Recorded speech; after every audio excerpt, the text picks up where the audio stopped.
Hello mga beso, ayun na nga. Siyempre, andito na naman ako sa nagrumbuan, ano. Kasama ko na naman ang pamilya Mabunganga. Charis, pati pala ako. Eto na nga, at bibili muna kami ng julam. Ikaw, anong ulam na tatagdagan ko? Maghati tayo, Look. Bilhin mo na. Kahit ano daw. Ayun na nga, at mag-aaway pa yata yung dalawang magkapatid. Kompleto nga mga be, yung talipapa nila dito. Pagkatapos nga namin kumain ng kanin, ayan, kinain na namin yung maha na binigay ni Mayang. Sarap be. Tapos ayun, bago matulog, naglalaro na naman tong magpinsan na to. Ako. 1, 2, 3, go. Insan. Inchan. Gara, insan. Let's go.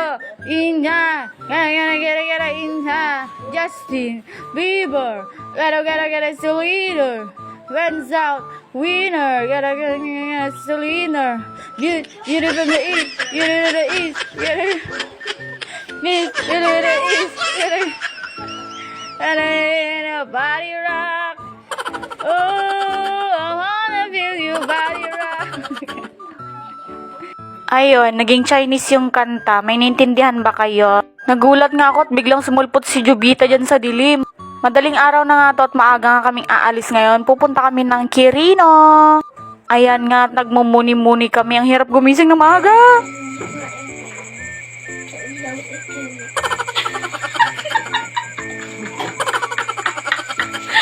Isang anak mo hindi niya sinasadyang magpatawa pero makakatawa. Naku, Fia, pinapatawa mo ako umagang-umaga.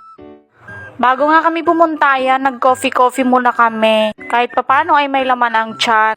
Magluluto nga sana kami ng ulam at kanin dyan, pero baka malate kami. Tsaka nakakaya din sa pakikisakayan namin, di ba mga be? Matagal-tagal na nga rin bago ako gumising ng ganito kaaga. Ang hirap gumising mga be. 3:30 nga kami gumising at dapat 5 ay nakagayak na kami, ganun. Fast forward, ayan, nakaligo na ako, nakaligo na rin yung anak ko. Super gayak na nga rin ang beshi mo dyan. Nakitulog nga kami dito sa Manuel's Residence. At Diyos ko, baka pag doon kami sa Kabarwan sinundo, ay nako, baka hindi kami masundo mga be. Kaya nag-decide nga kami na dito na lang makitulog para minsanan ang sakay, di ba? Punta nga kami ngayon sa Quirino para makilibing. Dahil nga namatay yung kapatid ng asawa ng bayaw ko. Sa mga puntong to ay nahihirapan ako magkilay kasi medyo nahihilo ako. Hindi kasi ako sanay gumising ng maaga mga be. Pero laban lang, itulog mo na lang sa sasakyan. O diba, pwede yun. Ito nga lang ang ginagawa ko tuwing lalabas ako. Kilay, polvo, lipstick, okay na, ganun.